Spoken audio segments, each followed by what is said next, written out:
momentarily.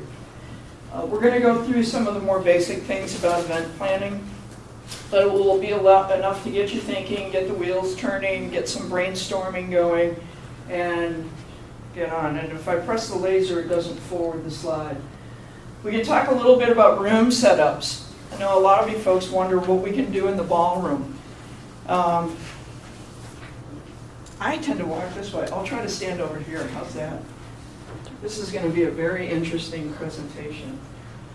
All right, so this right here, my laser, these are all round tables. They seat 8 per table. This is one particular mix that we did for Hmong Night, I believe, last year. Except Hmong might have added a small stage right out here for a fashion show. Yeah, right? That little box right back there where it says AV, that's where our light and sound technicians will be. And then there'll be a stage manager and possibly what we call a grip. And I'll explain more about positions later. They'll be backstage and everybody will be on radios talking to each other. Over here is what's called the green room. That's where your performers can change their clothes and run in and out. This doorway, this entranceway right here, which is off of Jefferson Street, right back here in the back of the building, that's the way you come in that way. And that's your main entrance. This right here, there'll be a little table out there for ticket sales or tickets. That piece right up there, you can kind of ignore. That's specific for the caterers. We often there's this little hallway going back out here off of the West Ballroom, and we end up putting a couple of extra trash cans and tables back down that hallway so the caterers can work. You guys don't have to focus on that piece. The style of the catering setup, so this is all the food, and then people walk in this way, get their food, come on out, and walk out in between these two tables. This is typically where beverages are set up if you're doing a buffet. This setup right here for people seating at tables is for 240 at tables. Have a seat. We just got started. I'm on the first slide. Great, perfect. And then this row back here is for volunteers. A lot of folks are wanting to put some sort of booth there, whether it's a photo booth or just some sort of information. Hi there, we just got started on the first slide. My name's Deb. Hi, I'm Amber. Hi, nice to meet you. Nice to meet you, too. So this is what the setup that we call kind of rounds and rectangles for 240. That's not including your volunteers. The number that I work by right there, that's the number of tickets, that's the number of people that will have tickets that need to sit at tables. Am I using the same verbiage? We're good on that, Becky? Becky's in the back, so I'll often be talking right over your head back there to Becky. All right? I thought I'd do some ones for the plaza, because we've had some events out on the plaza. This is our new stage setup right here. The stage is 24 feet long, and it's 16 feet deep. There are steps off to each side. That little box right there with a sort of cross on it, a little X on it, those are silver lighting trusses. Were many of you here last weekend? Oops. There we go. Oh, look at that. You can blank it. It's a new clicker, but I just got it. Were many of you here last weekend for the ACY conference? Or have you seen any of the Plaza events this fall so far? We've been putting these trusses right here, the sort of silver, very long, silver-like poles.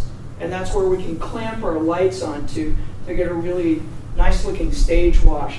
Plus, it sort of frames the stage. So those are definitely an option for you. And these guys out here are some of the speakers. So when we're talking about a staging area, if you want a full performance area, This side out here is Jefferson Street, again, right out here. These little squares right here are the columns on each side. Obviously, there's the bench seating, and then these are the silver tables and chairs that are out there every day. They're heavy as all get out, and we have no place to store them. So we incorporate them for every event we have. And then at this end is where we've typically been setting up a catering tent if we don't have enough room under the canopy itself. And so it's a 20 by 20 tent that we have on inventory. And we can fit 3 lines under there. And again, right here, that's our AV spot where the sound and light technician will be. Back in here is kind of our backstage area. We put a 10 by 10 tent back there. And we do put a 10 by 10 tent when it might be misting or raining a little bit. Any questions about this setup? Click. Okay. I've chosen some sets that we're going to look at from previous events. And I will put a caveat out right now. This particular one set is an older diagram of the ballroom, and we came to find out it was about 5 feet short. So some of these just gives you a sense of what it might look like. It's not going to be exact anymore because the new ones that we're working are exact to scale. So these are round tables. It seats roughly 250. Oopsie doodles. There we go. We have a south stage. It's a small stage down at that end. Again, your green area, your green room up here, and your catering over here, pretty much all the same stuff. Clicking on. This is seating for 330. And like I say, you've got all of these for those. There are handouts. We're printing more downstairs that will come up, so you'll have that all as a takeaway gift today. This is when you want to seat as many people as possible. If you notice back here, though, there are no volunteer chairs because there's no room. We have to allow, when those sets that we give you, you give us your ideas, we try to turn around and make them reasonably close to what you're dreaming about. But we do have to take into consideration fire code and accessibility access. I'm not used to talking professionally on Saturdays anymore, I guess. So back here, that's a fire lane aisle. There's another aisle up here. There's another aisle here. And this whole area under here, we often get asked, hey, could we put a booth under there, or maybe a few tables? This is actually a fire lane also. And my good buddy, Jim Patton from the fire department, he is the gentleman that often walks through our building to see how we're doing on our room sets. And he's pretty darn clear, as am I, when we've had to evacuate a large group. We need to keep these open as much as possible, and we have to keep the areas. These are all pillars down in the columns, again, down in the ballroom. We have to keep those areas in between the pillars clear when we have a group of this size. If it's a smaller group, we have a little more leeway in our set. Questions? Okie doke. We're just zipping along here. This was Saudi night last spring. So there was a stage, seating for roughly 162, and that includes, when I say seating for 162, I also include the standard plaza tables and chairs that are out there all the time. Again, there's our AV area. It was a really nice night out, and so we had a lot more tables than just 2, but there's this whole brick area up here, and it's called the Brick Mall. And I'm not talking about the thing that goes all the way down in front of Stag or Strand Ag. I'm just talking about this square out here. You can fit quite a bit of tables and chairs out there on a nice night. These were broken up into 10 by 10 little areas for different booths and activities. And these were the catering lines under here. One of the things I want to really have everybody think about, if you're thinking about moving your event outside, you've got to wipe all of your kind of ideas.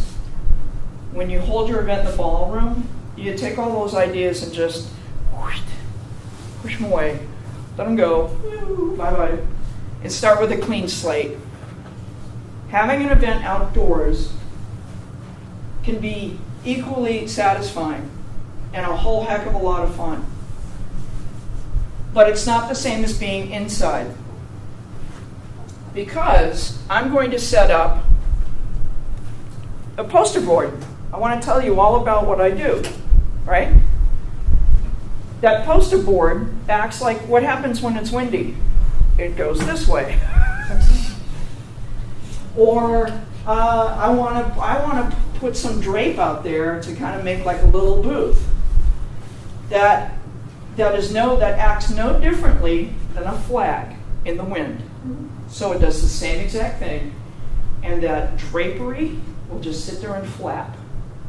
Sometimes, depending on the wind, a whole lot. And you could be standing out there, and you thought, well, it's not really that windy, and then all of a sudden things go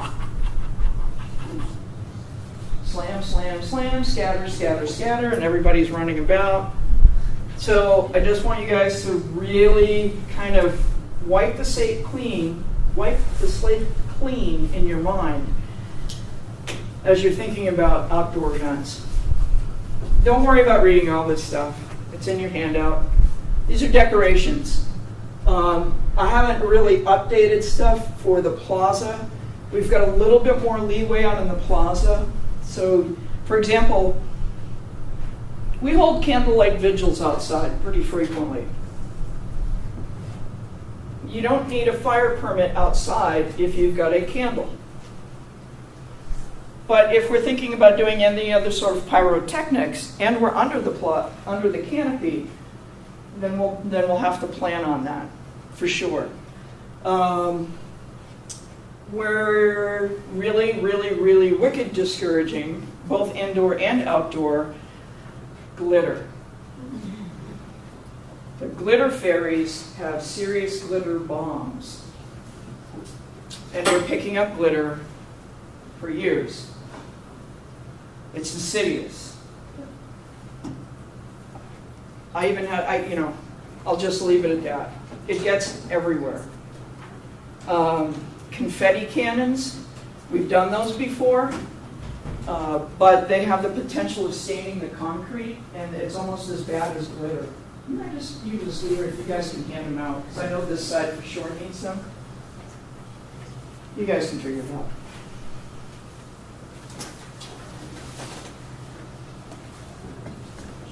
I'll let you guys read through all of this stuff. If we're outside, we do need a sound permit. If we're outside during the week, we have two different sound permits. During the weekdays, Monday through Friday, 8 a.m. till 11 p.m. Monday through Thursday, it's got to be really, really quiet. Because we're so densely packed around academic buildings. Friday at 4, we bring out the concert system and we turn it full on. You can probably hear us 3 blocks away. And that's okay for the weekend. And the weekend starts at 4 o'clock on Friday. All sound in Corvallis ends at 11. We try to get it turned off by 10:45 so that we don't have anybody going over the 11 o'clock time period, because the city of Corvallis can issue us a citation for that.